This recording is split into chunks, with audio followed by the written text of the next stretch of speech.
having one of your cars that you love so much get completely destroyed is just probably the worst thing ever. So like it could have been any of the other cars, okay?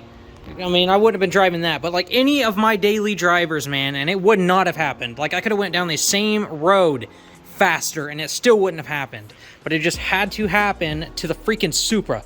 Like, so it's a big freaking crappy ordeal. Here is the plan. This is what we're doing. I have got new fenders on the way. This one is still fine. It's got a blemish right here, which is not that big of a deal. I'll probably just take it off and I can make that one pretty. Otherwise, this thing's gonna have to get sanded down here and resprayed in that spot. And it's gonna have to get re-cleared just like the rest of the car. What I'm gonna have to do is I'm gonna have to, just like right here in this spot, I'm gonna have to drill out every single spot weld. So all the spot welds on this entire thing that's connected to the chassis, I'm gonna have to drill them out. So I'm gonna have to remove this. I'm gonna have to drill them out so that way I can get ready for the new one. So when the new one comes, I'll just TIG weld it on. I'll just TIG weld in the spots where it's supposed to be spot welded. And it's an OEM part, so it's OEM. It's black, and it's just like a satin black. That's not going to be that big of a deal. A lot of these other cars, like I'm pretty certain the Lexus, the entire front portion of the car is all satin. Another thing that I lost, unfortunately, is my bumper support. So the support piece, there's a brace that goes for the bumper. So the bumper bolts here right in the front. This piece right here is completely unboltable. So this isn't spot welded in, everything is bolted in. So basically the front fender mounts here and the headlight sits here, and the bumper under the headlight, it sits in these tabs. This tab got broken and this piece is still fine.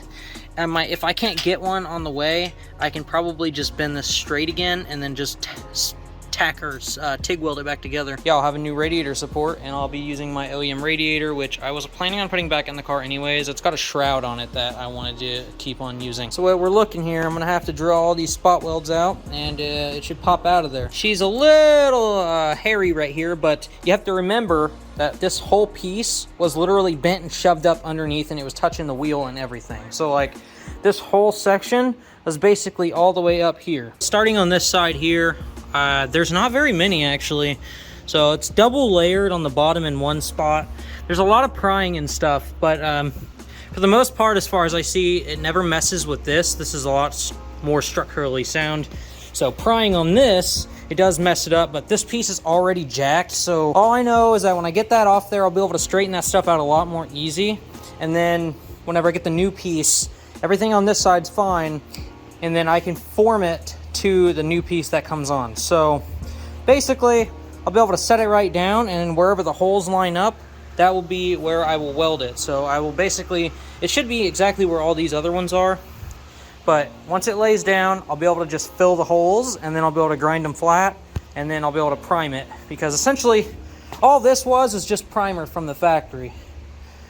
So I'll primer it, and then I'm gonna order some touch-up paint so I can at least get this going again. But I'm gonna get the steel dollies so that way I can hammer that all flat, because it's supposed to be flat-ish. If you look on this side, you can see it's somewhat flat, but I mean, it does not look that bad. I mean, honestly, hell, the 240s looked really bad, but that thing had holes and everything cut in it. So this is not as bad as I thought it was going to be. This is actually a lot more simple. If you use a giant bit, you get pretty deep in there.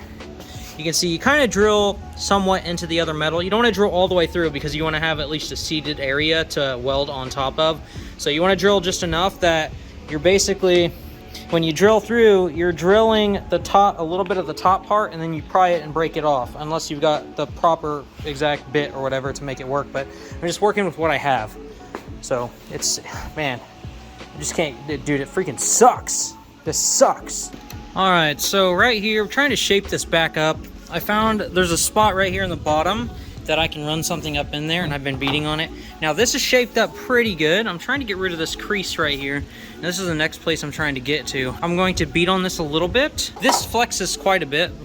So beating on it moves it very, very little, but it does hold its form when I beat on it because it's trying to go back to its original shape. So I think I might hit this crease and then beat on it from the bottom, and we'll see what happens. we had a nice successful little deal yesterday for Supra and Ricebox. Ricebox being able to race that ZX14R. Super freaking epic. That was amazing. So happy with how fast the car is and how far it has come. It's not about Ricebox in this video. It's all about the Supra. So the panels are kind of come off for paint, so it's going to be going to Alex. He was nice enough to make it to where I'm just going to pay for paint, and he's going to spray, and then he's going to fix my bumper, and it's just super awesome. I'm very, very thankful to have friends like him. I am trading him tuning help and stuff for his Evo. Still, he's going this far. He does body work for a living, and he does paint and everything. So I'm going to be taking this fender off, taking the bumper off, and taking off my factory vents. So the entire car will be, the whole front portion of the car will be OEM silver again. All right, guys, so she's completely freaking, she's disassembled. She's ready for paint. Alex actually told me to go ahead and bring him the blue hatch. So I'm taking him the hatch and the wing, and the whole car is going to be one color again. I'm probably going to spend some time on my mirrors. If I move the bullcrap on the mirrors, which actually it's coming off pretty good now, I might be able to actually play with this for a while. Oh, wow, that's coming off really good now. Nice. All right, so I'll be able to get my mirrors silver again, even though they don't really look that bad black, but it looks like I should be able to just peel it all off.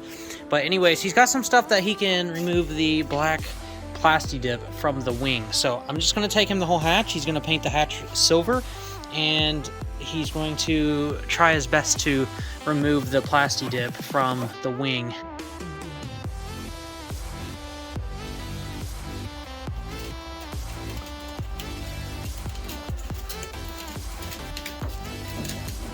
Everything is at the paint shop right now. My buddy Alex is doing a freaking great job getting it all ready. I actually got to take these wheels off and go get new tires for him. When I hit the deer, I locked up the wheels, and I got a freaking gnarly flat spot in both of the fronts. These tires were awful to begin with anyways. And these things, I've just straight abused them so much in the 240 for so long that they're just kind of wore out. So I got some brand new Nitto 555s, and then I've got some other tires that I'm putting on the front of the Supra. They're all brand new. So these things are also a little bit taller, so they're gonna fill it in the wheel well a little bit more, not very much, but a little bit more, and we should be cooking. It's gonna be pretty sick. 4 days away for ice cream cruise, trying to get everything all in order. I'm gonna have to do a bolt check and everything on this car, which I will probably do tomorrow, I'm sure. Just gonna go through and make sure everything's all tight and everything. Here's my fix for my drain, which is fresh, and I've got the line and everything shoved in there pretty good. So that is my sump. And for those of you guys that are unaware, because the turbo sits lower than the drain, I have to have a scavenge pump, which is this guy right here. And so essentially the oil drains from the turbo into this little sump deal, and it builds up in there, and then the scavenge pump sucks it out. All right, guys, another quick little update on the Supra. It's been about a week since I tore it all down, and everything is with Alex at the paint shop. There's something, I just want to say thank you to Michael LC for supplying me with the new parts to repair the Supra.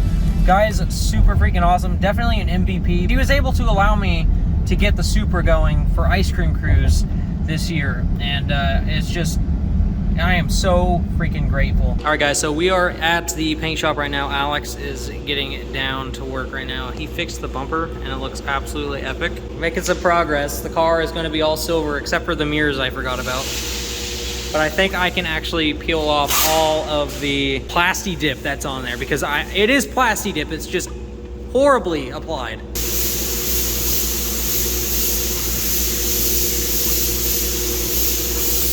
All right, guys, Alex is all done with all the panels and everything. The Supra is 100% naked. Everything's gonna be put back on in just a moment, but yeah, the car is, it's freaking naked. I just got my new tires. So I got some Nittos on the back, and then a Trezzo. I don't even know what these are. I just know that they're all brand new, and the car needed new tires anyways. So we got new tires all the way around, and my God, those Nittos are fat. So heading over to Alex right now, and we're gonna be putting all the panels on, like, when we get there, because I don't want to haul my hatch again. Also, the car might need spark plugs unless I can clear it out. It is very rich right now. I 100% need to retune it. here's going to be the finale, the final piece of this video. So it's been about, I guess you could say it's been 2 weeks. I don't know, I've lost track of time, but it hasn't even been a month. Hasn't even been a month since the Supra was in fact technically totaled by the deer. Obviously the video is going to be titled what you see, and my buddy Alex, I tuned his Evo, he basically kind of took blame, even though it wasn't his fault. He took blame for the Supra getting hit by the deer because he wanted me to bring the car to him so we could drive at the end of the night. But the tuning process took a little bit longer than it was supposed to. And on the way home, it was 1:30 in the morning. On the way home, I hit the deer. And yeah, so you guys saw what the car looked like at the beginning of the video. It has been a couple weeks now, and Alex has literally has blown me away. So this bumper used to be broken, and I got some new fenders and stuff. Thank you, Michael LC, for the fenders. And I mean, dude, you gave me the radiator support, the fenders, the headlights. You literally were the MVP of this. You allowed me to get this car back going for this event, literally in 2 days. But guys, this thing is all one color now. Mine's the mirrors, but I can just peel that all off. But you guys remember the bumper was broken here, and it was broken here. It's now fixed. Literally, it's fully painted. The fenders have no more damage. Obviously, the parts that are still got the blemishes are the places that I never took off the car. But the wing and the hatch are now silver, guys. The whole car is now silver. I am so freaking stoked. And I got some USDM fenders, so no marker lights. Dude, I am so stoked. This is so sick. I am so happy. I have decided I'm just going to keep the black radiator support because the radiator support being black makes it look like there's a crap ton more room in the bay. I don't know. I just like it that way. It just looks so much nicer in my opinion. Damn, dude, this looks so good. I am so happy. Finally, I am finally, like, you know, it was 10 steps back, but we're finally 15 steps forward. This is freaking amazing. I am so happy. My wife's stopping to get Austin's fender roller. I have to roll this fender since this was brand new. Once again, thank you, Michael. The literal brand new OEM fender. The other fender was off of one of the cars. It might have been his car, but it's already been rolled and pulled, so there's no rubbing on this side. Nice and great, perfect, beautiful. These tires are a little bit fat, so she'd been rubbing on the inside here. But yes, it's not that big of a deal. Guess it is to be expected. I don't know what I can do about it. Doesn't rub anywhere else, just right there. She fits freaking perfect. But damn, guys, it has been a journey. The Supra is finally all one color. The rest of it is going to go back to Alex at the end of the year. Coming in winter, I will take the rest of the car to him, and we'll do the roof, the door, just rest of it to make it look like the rest of the car. Because at the end of the day, if you think about it, basically he painted almost the entire car. And we didn't even think about that. So the only thing that was left is the roof, the quarters, and the door. That's all he didn't paint. So it's just, this is incredible. But there it is, guys. The Supra is freaking fixed. And just in time for Ice Cream Cruise. 240 is ready to freaking roll. And the Supra is freaking finished. Oh my God, I am so excited. There it is, guys. Long process, finally done. No more stress, Supra's finished. And she looks so dang good. But I'm gonna end this video here. I hope you guys freaking enjoyed it, and I hope you guys are as stoked as I am. I'm so happy. And that's gonna be it for this video, and I will catch you guys in the next one later.